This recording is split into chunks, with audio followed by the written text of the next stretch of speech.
Welcome back. Today we're going to talk about mysterious places and events, episode 2. So stay tuned and here we go. Today we're going to talk about the Haleakala Crater.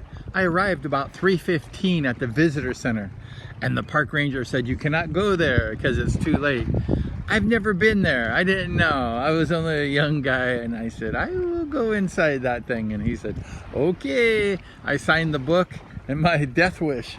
And then I proceeded to the mountain.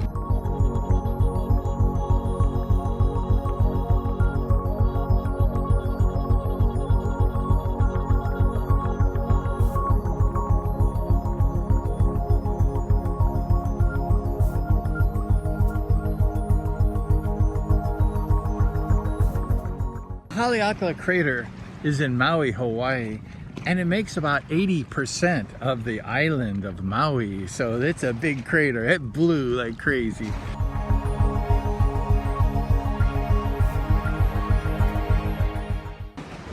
And it's the third most remote area in the entire world. It's like being on another planet.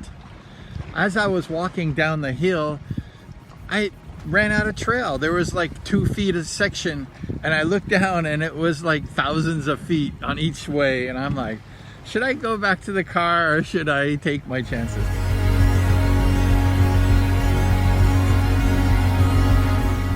I took my chances. I made it barely and I continued down the hill. It was getting dark. Inside the crater, it sunsets like 3 o'clock because of the crater.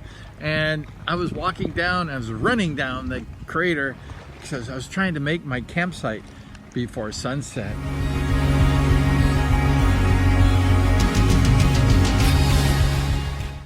That's where I heard that weird noise. I heard that weird noise and I stopped. I was breathing hard. I'm like, what was that noise?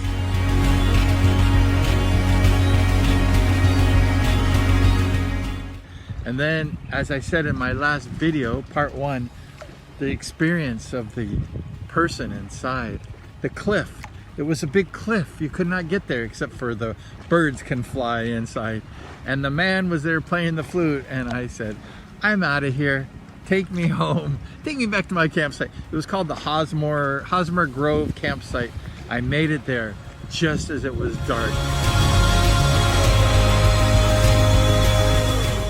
After a freezing night in the Haleakala Crater, I woke up to birds all around my tent, and it was the Hawaii state bird.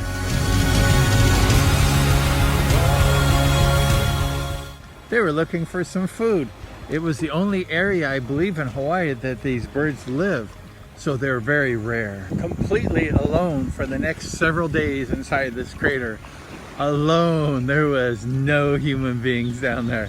I was alone with nature and it was weird.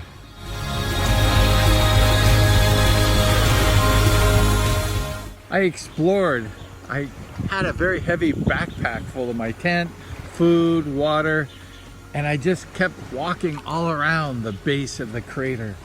I was tired. I looked down and then I look up, and every time I look up, I'd see a whole new picture. The whole place changed. It was one of the weirdest places, most magical places I've ever seen in my life.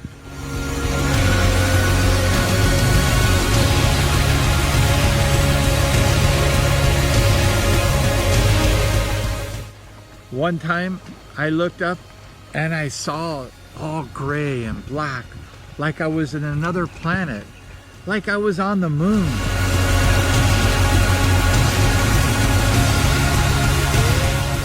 There was no life, there was no trees, there was no green. It was all gray and black.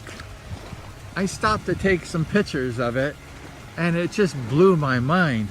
I have never seen anything like this on the planet Earth. Inside the crater was one of the most incredible plants I've ever seen in my life. It's like a flower.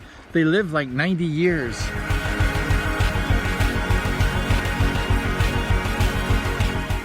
And they bloom just one time and then they die.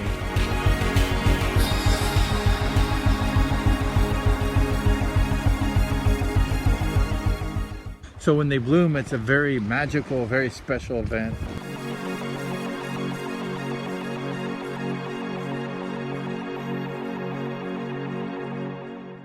After several days wandering alone in the crater, it was alone, I mean alone, all alone. I ran out of water and I'm like, I gotta get out of here. I have no water. I'm dehydrating at the bottom of the Haleakala crater. It was about a 10-mile hike from the bottom of the Haleakala crater to the top.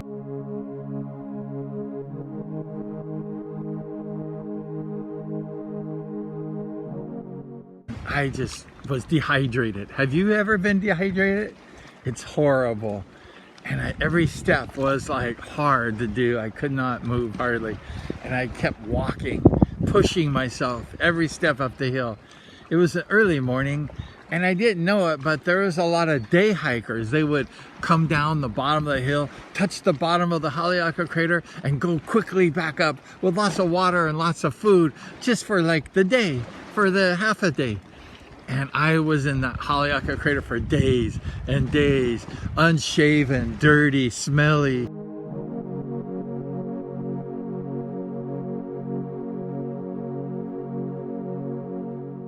And I was walking up, I was dying. And then people would walk by me and I would say, please, I need water. I need water, please. And they say, sorry, and they walk by me. And the next person, I'd say the same thing, please, I need water. And they'd say, go away, you bum, you monster. And I was dying and I had no water every step. I had to stop and lean my backpack against the rock. I could not make it another step. And then I pushed myself and I would keep walking again and again. And finally I arrived into a cloud and it was drizzling rain a little bit. It was so high. I was climbing into the clouds and I opened my mouth and I sucked every drop of water. I just got drops of water that helped me survive. It was just the most horrible experience in the world. Do not die of starvation of water. You will like. At the visitor center, they had a little old drinking fountain and I drank water for like 5 minutes. And it never tasted so good. Then I needed to get back to my car. It was about 8 miles down the road. I could not walk another step. I barely made it outside the visitor center. And then the cars would leave the visitor center and I'd stick out my thumb and hitchhike. Please pick me up. But I looked horrible. I was unshaven. I looked like Charlie Manson. I looked like Charlie Manson. And nobody would pick me up. After about an hour or two, finally a guy stopped and picked me up. He was an airplane pilot with a very sexy stewardess in the car and he trusted me. I don't know, he trusted me and he gave me a ride down to my car. And I just never felt so good to have that ride and to like have someone to have faith in me that I was not going to hurt them. And then I drove down to the beach, Kaanapali Beach, and I just laid in the sand with thousands of people all around me just after that experience. And I just could not believe what I had just gone. Being thirsty and being stuck in the wilderness. And then suddenly I'm on the beach a half hour later with thousands of people. That's it. Episode 2 of Mysterious Places and Events. The Haleakala Crater. I never went back there again and I will never go back there again. Maybe I will, but probably not. So that was the story of the Haleakala Crater and my near-death experience. It's a magical place. It's a mysterious place. And it's a haunted place. Like, subscribe, and ring the bell. Until next adventure, adios.